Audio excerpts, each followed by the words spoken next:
Assalamualaikum warahmatullahi wabarakatuh. Halo semuanya, perkenalkan nama saya Aprilia Wulandari dari Program Studi Ilmu Pemerintahan dengan NIM 24172028. Pada video presentasi kali ini, saya akan menjelaskan materi dari mata kuliah Asas-Asas Manajemen dengan dosen pengampu Bu Riau Sujarwani. Materi yang pertama adalah perencanaan atau planning. Perencanaan adalah proses pembuatan rencana untuk mencapai tujuan tertentu. Ini termasuk mengidentifikasi tujuan yang ingin dicapai, menganalisis situasi saat ini, dan mengembangkan strategi untuk mencapai tujuan tersebut. Perencanaan juga mencakup mengalokasikan sumber daya seperti waktu, uang, dan tenaga untuk mencapai tujuan yang diinginkan. Perencanaan bertujuan untuk membantu individu atau organisasi mencapai hasil yang diinginkan dengan efisien dan efektif. Masuk pada unsur-unsur perencanaan. Yang pertama, rasional atau dibuat dengan pemikiran yang rasional, tidak secara khayalan atau angan-angan, dan harus dapat dilaksanakan. Yang kedua adalah estimasi, yaitu dibuat berdasarkan analisis fakta dan perkiraan yang mendekati atau estimat untuk pelaksanaan yang akan segera dikerjakan. Yang ketiga, preparasi, yaitu dibuat sebagai persiapan atau preparasi atau pedoman atau patokan tindakan yang akan dilakukan, bukan untuk hal yang telah lalu. Yang keempat, operasional, yaitu dibuat untuk dilaksanakan untuk keperluan tindakan kemudian dan seterusnya, bukan yang telah lalu. Selanjutnya adalah fungsi perencanaan. Yang pertama, menentukan titik tolak dan tujuan usaha. Yang kedua, memberikan pedoman, pegangan, dan arah. Yang ketiga, mencegah pemborosan waktu, tenaga, dan material. Dan yang keempat, memudahkan pengawasan. Yang kelima, kemampuan evaluasi yang teratur. Yang keenam, sebagai alat koordinasi. Selanjutnya adalah prinsip atau asas perencanaan. Pertama, planning harus membantu tercapainya tujuan. Maka dari itu, kita harus meminimalisir terjadinya kekeliruan mengenai tindakan yang akan dilakukan agar tidak terjadi pengeluaran atau pengorbanan yang lebih besar. Hal itu akan tercapai jika kita memikirkan jauh-jauh hari sebelum melakukan tindakan yang akan dilakukan. Yang kedua adalah planning harus merupakan kegiatan pertama dari seluruh proses manajemen. Seperti yang telah kita ketahui, perencanaan merupakan syarat mutlak untuk dapat melaksanakan manajemen yang baik. Karena planning di sini memberikan pedoman, pengadaan arah, di mana hal tersebut selalu menjadi kegiatan pertama untuk dilakukan. Yang ketiga, perencanaan harus mencakup seluruh kegiatan. Telah kita ketahui bersama bahwa perencanaan merupakan fungsi pokok dari manajemen. Dengan demikian, berarti perencanaan harus mencakup seluruh kegiatan, yaitu organizing, direction, koordinasi, dan controlling. Yang keempat, dalam sebuah perencanaan harus ada alternatif, baik menyangkut bahan, waktu, tenaga kerja, biaya, dan sebagainya. Yang kelima, perencanaan harus mempunyai nilai efisiensi dan penghematan. Yang keenam, perencanaan harus melihat faktor-faktor yang urgent sehingga harus jelas dan tidak bertele-tele. Yang ketujuh, perencanaan harus mudah disempurnakan, diperbaiki, atau disesuaikan dengan situasi dan kondisi yang sewaktu-waktu berubah. Yang kedelapan, harus mempunyai strategi untuk dapat diterima oleh semua pihak agar dapat terlaksana sebagaimana mestinya. Selanjutnya adalah macam-macam perencanaan. Yang pertama, perencanaan strategis merupakan jenis perencanaan yang berfokus pada tujuan jangka panjang organisasi. Perencanaan ini melibatkan pengambilan keputusan tentang arah, strategi yang akan diambil, alokasi sumber daya, dan pengembangan rencana aksi untuk mencapai tujuan jangka panjang tersebut. Yang kedua, perencanaan taktis. Perencanaan taktis melibatkan pengembangan yang telah terperinci untuk mencapai tujuan yang telah ditetapkan dalam perencanaan strategis.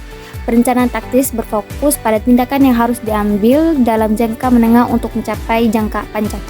Yang ketiga, perencanaan jangka pendek dan jangka panjang. Perencanaan dapat dibedakan berdasarkan jangka waktu pelaksanaannya. Perencanaan jangka pendek berfokus pada tujuan yang dapat dicapai dalam waktu singkat, biasanya dalam rentang waktu 1 tahun atau kurang. Sedangkan perencanaan jangka panjang berfokus pada tujuan yang telah dicapai dengan waktu yang lebih lama, biasanya dalam rentang waktu lebih dari 1 tahun. Lalu sumber perencanaan. Yang pertama, kebijakan pucuk pimpinan. Yang kedua, hasil pengawasan. Yang ketiga, kebutuhan masa depan. Keempat, penemuan-penemuan baru. Yang kelima, prakarsa dari dalam. Dan yang keenam, prakarsa dari luar. Lalu pembuatan perencanaan. Yang pertama, perorangan atau tenaga staf. Yang kedua, unit staf atau bagian perencanaan. Yang ketiga, panitia atau badan perencanaan. Yang keempat, kontraktor atau konsultan. Masuk pada materi yang kedua, yaitu pengorganisasian atau organizing. Pengertian organisasi. Pengorganisasian adalah proses mengalokasikan dan menggabungkan sumber daya dalam sebuah organisasi untuk mencapai tujuan yang telah ditetapkan.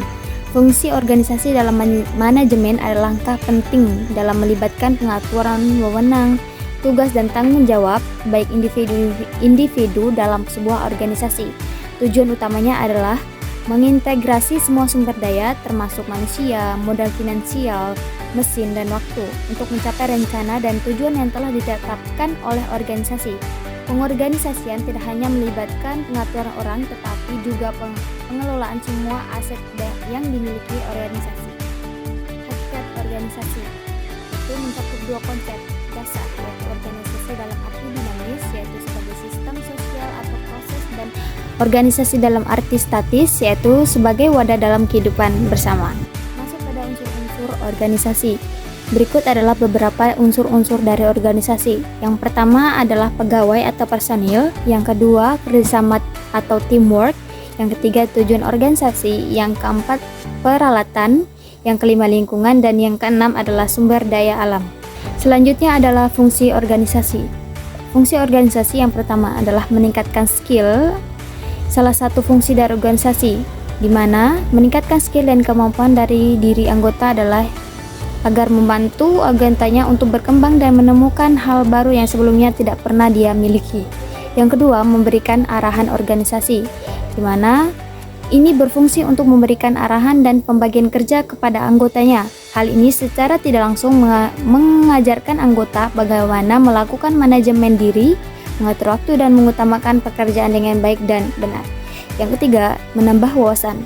Salah satu tujuannya dengan ikut organisasi adalah menambah wawasan diri, di mana ini juga merupakan fungsi organisasi yang mana anggotanya bisa menambah informasi dan pengetahuan baru dalam dirinya. Prinsip organisasi. Yang pertama, organisasi harus mempunyai tujuan yang jelas. Yang kedua, prinsip kesatuan perintah. Yang ketiga, prinsip pertanggungjawaban. Yang keempat, prinsip pemisahan. Kelima, prinsip pembagian pekerjaan. Keenam, prinsip tentang pengadilan. Yang ketujuh, prinsip keseimbangan. Kedelapan, prinsip fleksibilitas. 9, prinsip kepemimpinan. Dan yang ke-10, kesatuan arah. Bentuk organisasi. Bentuk organisasi yang pertama adalah lini atau garis, di mana jenis organisasi ini memiliki garis wewenang atau kekuasaan secara vertikal, yaitu dari atas ke bawah. Biasanya diterapkan oleh organisasi kecil yang dengan jumlah pegawai yang masih sedikit dan pemiliknya menjadi pemimpin dari organisasi tersebut. Yang kedua, bentuk organisasi lini dan staf. Organisasi jenis ini adalah organisasi yang mempertahankan garis komando dan pelimpahan wewenang dari pucuk pimpinan atau tingkat vertikal ke pemimpin di bawahnya.